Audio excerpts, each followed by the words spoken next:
오늘은 너무 좋은 조건은 의심하라 를 주제로 얘기해 보겠습니다. 저는 무엇이든 배우고 경험하는 것이 언젠가 큰 도움이 될 거라고 믿습니다. 그래서 평소 다양한 경험을 하려고 노력하는 편입니다. 공인중개사무소에 찾아가 부동산 투자 상담 받는 것은 물론 오피스텔이나 상가 등의 분양 상담도 여러 번 받아보았습니다. 다양한 프랜차이즈 본사를 찾아가 창업 상담을 받은 적도 있습니다. 이러한 경험들은 단순한 정보 습득을 넘어 재테크와 관련된 중요한 교훈을 얻게 해주었습니다. 내 돈은 내가 지켜야 한다는 사실입니다. 제가 겪었던 두 가지 일화를 소개해 보겠습니다. 스터디 카페 창업 상담 썰을 들려드릴 겸 한창 스터디 카페가 우후죽순으로 생겨날 때 신생 스터디 카페 프랜차이즈 대표에게 창업 상담을 받아본 적이 있습니다. 본사에서 상권 분석부터 임대계약, 인테리어 공사 및 영업에 필요한 모든 준비를 지원해주고 가맹점주는 초기 투자 자금은 2억 원 정도를 마련해야 했습니다. 대표의 말에 따르면 자신이 정말 좋은 자리를 받은 곳이 있는데 이미 임대료 세팅까지 맞춰 놓았다고 했습니다. 그곳에 개업을 하기만 하면 2년도 안 되어 원금 회수가 가능하다고 장담하더군요.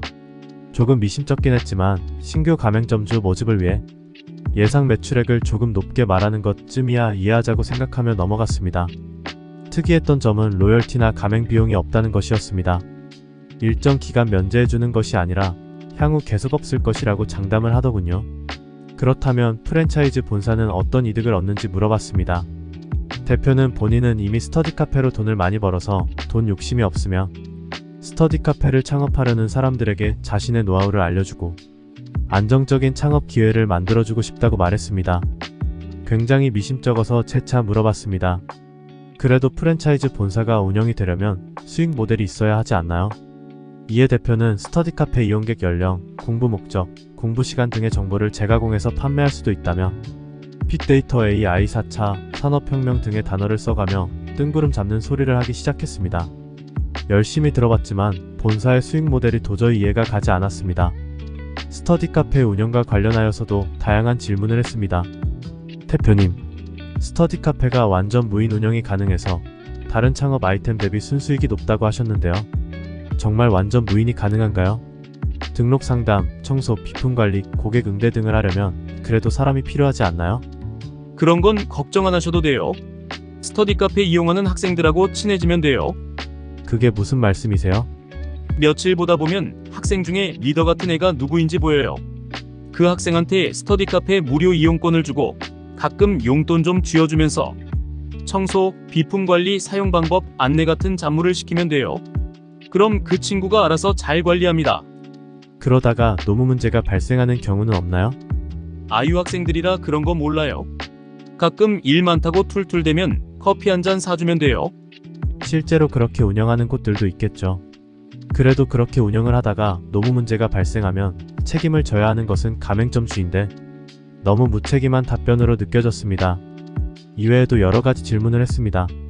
최근 스터디 카페가 많이 생기고 있는데 타 스터디 카페 대비 특장점이 무엇인지, 이용 가격은 본사가 지정해주는 대로 따라야 하는데 예상 매출액만큼 나오지 않을 경우 고객 유치를 위해 사용할 만한 방안이 있는지, 초기 투자 비용의 대부분이 인테리어나 가구에 사용되어 회수 불가능한 것으로 보이는데 예상대로 매출액이 나오지 않는 경우 엑시트 전략이 있는지, 대표 입장에서는 듣기 불편한 질문도 있었을 겁니다. 하지만 2억 원이라는 돈을 투자하면서 시작해야 하는 창업인데 궁금한 것은 전부 물어봐야죠. 대표는 답변을 두루뭉술하게 얼버무리며 걱정하지 마라. 다 잘 될 거다. 내가 다 해봤다. 성심성의껏 도와주겠다. 라는 말만 반복했습니다. 모든 것이 잘 될 것이라는 말만 되풀이하며 제가 걱정하는 부분들은 대수롭지 않게 넘기려 했습니다. 결단만 내리면 돈은 알아서 잘 벌릴 거라고 하더군요. 조금 더 고민해보겠다고 하고 상담은 종료했습니다. 당연히 창업은 하지 않았고요.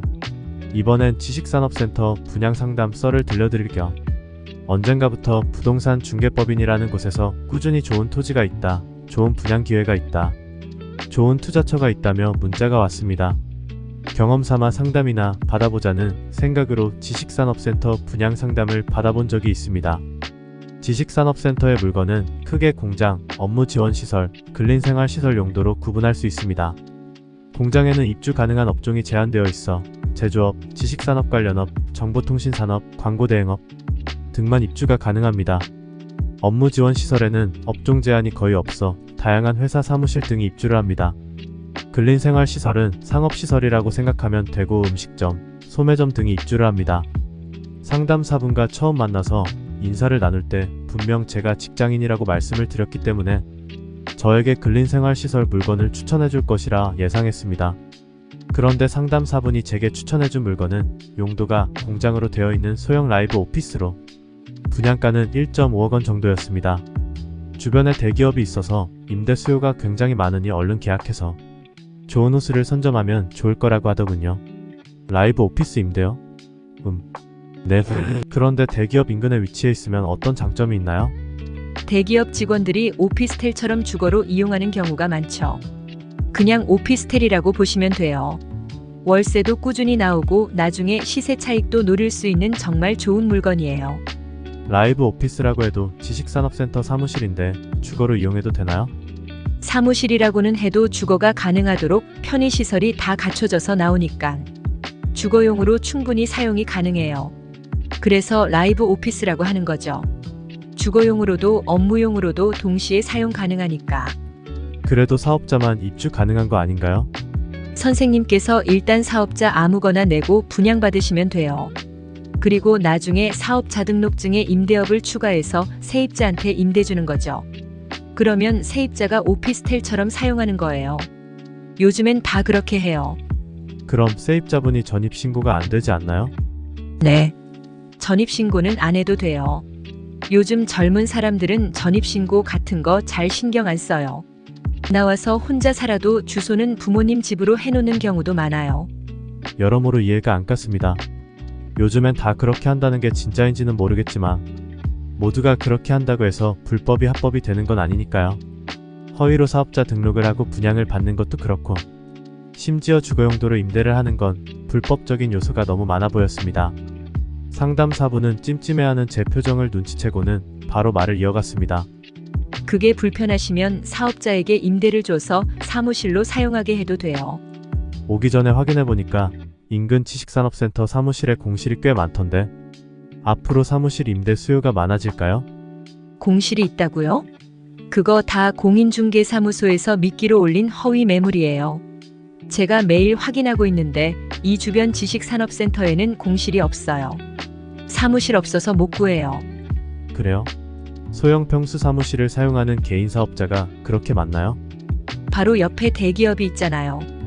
대기업이랑 협업하는 곳이 얼마나 많겠어요. 당연히 들어오려고 하는 개인 사업자도 엄청 많아서 줄 서 있죠. 사무실이 좀 작은 평수인데 어떤 업종이 입주하나요? 요즘은 1인 기업도 많잖아요. 소규모 스타트업이나 뭐 유튜브 크리에이터 이런 사람들도 들어오고 싶어하는 사람 많아요. 대기업이랑 연계해서 일하는 스타트업이나 크리에이터가 그렇게 많나요? 그런 거 아니어도 뭐 변호사나 회계사들이 대기업에서 일 받아오는 경우가 많으니까 개인 사무실로 쓰는 경우도 많아요. 어쨌든 임대는 정말 걱정 안 하셔도 돼요. 라이브 오피스의 장점을 설명해 줄 때 취득세와 재산세가 면제된다고 설명한 것을 보면 해당 물건이 업무 지원 시설이 아니고 공장 용도인 것은 확실했습니다. 그렇다면 변호사나 회계사 사무실은 입주가 불가능한 업종입니다. 상담사분이 기본적인 것을 모르고 그러시는 건지 어떻게든 계약만 성사시키면 된다고 생각하시는 건지 모르지만 뭐가 됐든 상담을 더 받아야 할 이유는 없어 보였습니다. 이것저것 따져봐야 골치만 아플 것 같아 적당히 대화를 마무리하고 상담을 마쳤습니다. 몇 년 후 해당 지식산업센터 관련 뉴스 기사가 떠서 살펴봤습니다. 준공 후 1년이 넘도록 50%가 넘는 공실률이 계속되면서 임대료는 입주 초기에 비해 절반 수준이 되었고 분양가보다 저렴한 전매 매물이 쏟아져 나오고 있다는 소식이었습니다. 투자 상담을 받으러 갈 때는 관련 정보를 충분히 알아보고 가야 합니다. 전문적인 수준은 아니더라도 최소한 상대방이 하는 말에 진위 여부를 판단할 수 있는 정도의 지식은 준비해서 가야 합니다. 상대방은 언제나 저에게 좋은 얘기만 하거든요. 상대방은 어떻게든 투자 자금을 유치하기 위해 적극적으로 영업을 하는 입장입니다. 투자 물건의 장점을 과장하고 단점을 축소하고 때로는 거짓을 섞기도 합니다. 상대방이 전문가니까 다 맞는 말이겠거니 고객만 끄덕여서는 안 됩니다. 상대방은 투자 성공 시 이익에 대해서만 얘기할 뿐 투자 실패 시 손실에 대해서는 절대 얘기해주지 않습니다. 투자 실패 가능성과 실패 시 손실에 대해서는 투자자 본인이 알아봐야 합니다. 세상에는 정직하게 사는 사람들이 많지만 그렇지 않은 사람도 분명히 있습니다. 심지어 작정을 하고 사기를 치는 사람도 많습니다. 그러니 돈과 관련된 일이라면 항상 경계하고 의심하세요. 상대방을 의심했는데 알고 보니 잘못된 의심이었다면 미안한 마음이 들겠죠. 그런데 상대방을 맹신했다가 사기를 당하면 굉장히 원망스러워질 겁니다. 순진하게 상대방을 믿었던 자기 자신조차도 원망의 대상이 됩니다. 맹신을 하는 것보다는 의심을 하는 게 낫습니다. 내 돈을 보호하기 위해 이것만은 꼭 기억하세요. 내게 너무 유리한 조건의 거래는 의심해볼 것. 거래란 서로 가치를 주고받는 것입니다. 내가 가치를 얻는 만큼 상대방도 가치를 얻어야 좋은 거래입니다. 자신은 얻는 게 없어도 된다며 저에게만 유리한 조건을 내거는 사람들은 멀리하세요.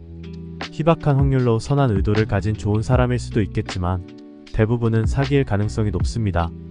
그리고 자신은 돈에 욕심이 없다는 말까지 하는 사람은 정말로 조심하세요. 돈에 미친 사람인 경우가 많습니다. 최근에는 사기의 수법이 날로 교묘해지고 있습니다. 사기를 당한 후에 법적으로도 어찌할 수 없는 경우도 많습니다. 그러니 자기 돈을 지키기 위해 것을 항상 경각심을 가지세요. 내 돈은 나만이 지킬 수 있습니다.